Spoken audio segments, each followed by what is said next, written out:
The people that make the most impact are not the ones that sit around and get along with everybody. They're the ones that push people and push the envelope, push the boundaries. There's been other superintendents, other owners that's been out on site that's made their impact, but not nearly as much as Scott has. He was never afraid of work. That's what was the main thing. I don't think there's a job that he was ever afraid of. Gerber Construction has a better reputation and has progressed because of Scott. I started work here when I was 19. I helped Preston do a couple little jobs, but I already knew concrete work, and so after I'd worked here a year, Preston put me on a crew, and I was the boss. I had me and 7 guys, and we did concrete around houses. In the first year, I did 124 houses. You couldn't have picked a better team to start a company. You know, Preston, Max, and Scott. I started the thing, and Max was the bookkeeper. We each had our individual strong points. Scott had the ability to take the tough jobs and push them through and finish them. When it comes to work-related stuff, he just has a gift of, like he's done it before. I could build anything I could see, and once I saw it, I could build it. And it's just, it's a talent. It's a talent that I was blessed with. I think he's had more impact probably than any of us. He was in my office the other day, and I could tell that he was actually thinking about how much of an impact he's had. And he's like, yeah, I think I have made an impact. I said, Scott, you don't need to question your impact on this company. I mean, it's felt throughout. Scott could do any job if it absolutely had to be done next week, tomorrow, in a month. He was the guy to do it. And Preston always put me on a job, and it pissed me off a lot of times because he would leave me on these jobs. And we had a big blow-up fight one year after 25 years of it. And he says, I had to leave you on there because you wanted to do it your way. And he said, I couldn't have it my way, and I wasn't going to be on the job the whole time. So I had to just walk away, and you'd take the job and get it done. I worried about everybody else doing it and getting done on time and doing the work, but I never worried about Scott, ever. He's the only one I can say that about. Scott was always very ingenious about how we can make this simple. And I think if it wasn't for Scott's ability to make things happen, a lot of the jobs that Gerber has done, probably they wouldn't have bid. They wouldn't have even tried to tackle. That's what Gerber Construction has built its reputation on. So we have a company now that loves to do the difficult job. We come in and we're like smiling and singing while we do it because we enjoy that challenge. We're willing to do the hard work, and that's Scott Gerber. You know, we'd be sitting in the job trailer in the morning before work, and it'd be snowing sideways, and he'd be like, I'm not going to let this job beat me, or this weather beat me. We're going to get the job done. And of course we did. And I've fully enjoyed the challenge of jobs that other people looked at and go, hell, we don't have nothing to do with that. And those are the kind of jobs I got on, and I shined on them because I thought different than they did. And to them, they're afraid of hard work. And when it's snowing and wind blowing in your face, you just turn your face into the snow and just tell them, bullshit, I'm tougher than that. And you just go to work and ignore the weather. You ignore the problems that you have and just go to work and do the job and get it done. He likes that hard job. He likes that it can't be done. That's the music to Scott's ears. It can't be done. Oh yeah, I'll show you. I think everybody that's ever worked under Scott can learn that from him. Like, there is no can'ts. You just get in and you figure out a way.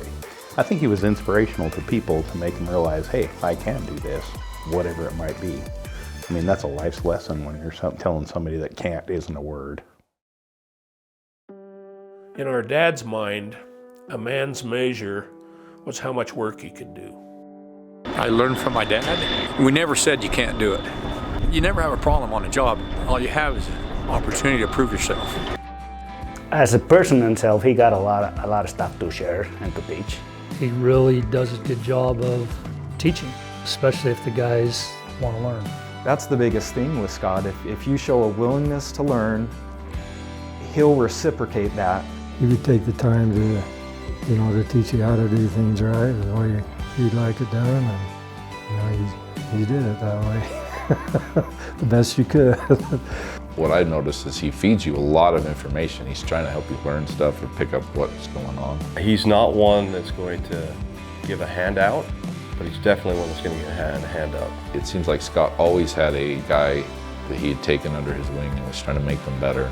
On one particular case, he came across a man that was living in his car, and being Scott, said, "Hey, what's the deal? What's going on here? You don't have a job, what?" I believe at the time the fellow had been kicked out of his home. Scott says, "Well, I need workers, come and work for me." And if it hadn't been for Scott, I hate to think where the guy would have ended up. People think Scott's a rough, tough, mean SOB, but he's not. He's a teddy bear. He has such a deep love for people around him that he doesn't know how to express, but you can feel it and sense it when you're around him. He's like a dad figure to a lot of people, I think. He's a very caring and loving person. He just, sometimes if you don't know Scott, you don't realize that. No matter what you can say, he was willing to give the shirt off his back for anybody. But you got to show that you're willing and want to and put the effort forth, right? And then he's going to go through whatever it takes to help you. If I was to choose one word to describe Scott, it would be intense. He's intense at work. He's intense when it comes to caring for other people. I think it was my son Cole, the first time he met Scott. After that, he says, "That's one intense man." Sometimes he gets angry, and he's intense when he's angry. That's him. He's a hard worker, tough, dedicated, be a good friend. Honest, ambitious, dedicated, confident. Interesting to me is because he never does stuff just the normal way. He's a firecracker. He is heart.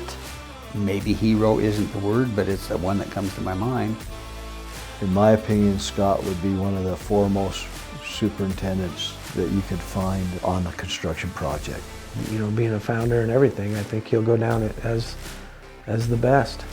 Not to take anything away from his older brothers or anything, but Scott was in there, man.